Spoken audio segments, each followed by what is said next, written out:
মা বোনেরা নামাজের মধ্যে তিনটা ভুল করার কারণে অধিকাংশ মায়েদের বোনেদের কিন্তু নামাজ হচ্ছে না।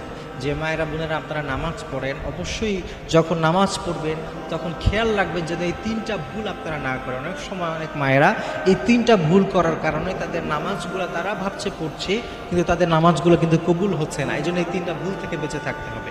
এর মধ্যে এক নম্বর হচ্ছে, মায়েরা বোনেরা যখন নামাজ পড়বেন আপনাদের কিন্তু সমস্ত শরীর ঢাকা থাকতে হবে। শুধুমাত্র হাতের যে আঙ্গুলের যে জায়গাটুকু আছে এটা ছাড়া, আর মুখের সামনের এই জায়গাটুকু ছাড়া আপনার কিন্তু পুরো শরীর ঢাকা থাকতে হবে। কিন্তু অনেক সময় অনেক মায়েরা বিষয়টা বুঝেন না। অনেক সময় দেখা যায় যে অনেকের চুল বের হয়ে থাকে। যদি আপনার চুলের একটা অংশ কিংবা কিছু অংশ কিছুক্ষণ বের হয়ে থাকে, তাহলে কিন্তু এটাও আপনার নামাজের মধ্যে সতরের অন্তর্ভুক্ত। তার মানে চুল বের হয়ে কিছুক্ষণ থাকলে কিন্তু আপনার নামাজ হচ্ছে না।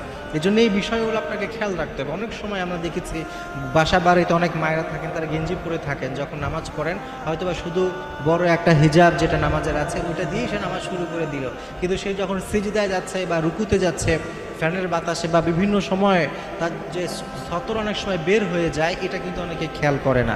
যদি সতর বের হয়ে যায় তাহলে যেতে তার নামাজটাই যে নষ্ট হয়ে যাচ্ছে এটা কিন্তু সে খেয়াল করে না। এই জন্য অবশ্যই যখন মায়েরা বলে নামাজ পড়বেন তখন আপনি এই ব্যাপারে ইনশিওর করবেন যাতে করে আপনার যে সতর আছে নামাজের মধ্যে ওটা যেন পরিপূর্ণভাবে পর্দার সাথে থাকে, এটা যেন মেনটেন হয়। এই ব্যাপারে কিন্তু আপনাদেরকে পূর্ণ সতর্কতা অবলম্বন করতে হবে।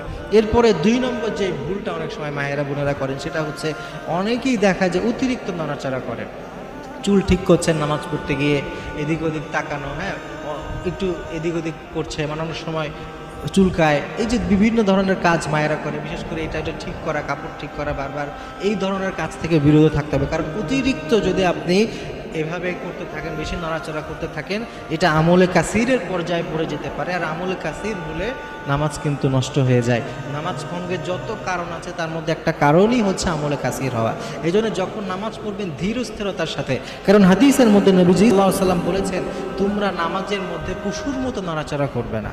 সতর্কতা দিয়েছেন নবীজি, পশুর কথা বলেছেন। যে অনেক সময় মায়েরা এইভাবে আচরণ করে, অনেক বেশি নড়াচড়া করে, এগুলো থেকে বিরত থেকে একেবারে খুজুর সাথে, পূর্ণ ইতমিনানের সাথে, নম্রভাবে ধীর স্থিরতার সাথে ইনশাআল্লাহ তাআলা আমরা নামাজ পড়বো। আর 3 নম্বরে যে ভুলটা করা যাবে না সেটা হচ্ছে, অনেক সময় মায়েরা এবং বোনেরা যেটা করেন নামাজ পড়তে গিয়ে যখন সূরা কিংবা কোরআন যখন তেলাওয়াত করেন নামাজের মধ্যে, তখন তারা একেবারে মনে মনে পড়েন।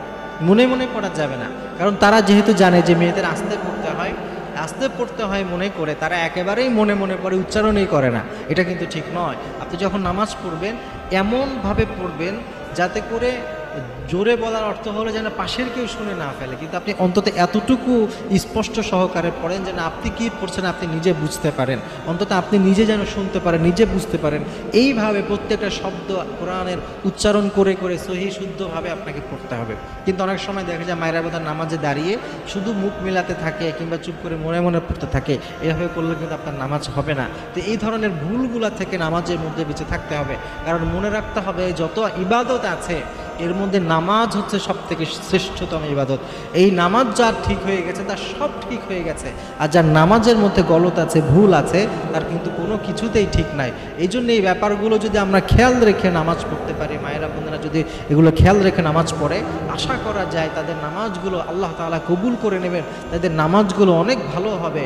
কারণ নামাজ এটা হচ্ছে এমন একটা জিনিস, যদি আমরা নামাজের হিসাবটা দিয়ে দিতে পারি আশা করা যায় সে আল্লাহর কাছে মাপ পেয়ে যাবে। এই জন্য নামাজ পড়ার সময় এই ব্যাপারগুলো যদি আমরা খেয়াল রাখি, আল্লাহ তাআলা আমাদের তৌফিক দান করেন।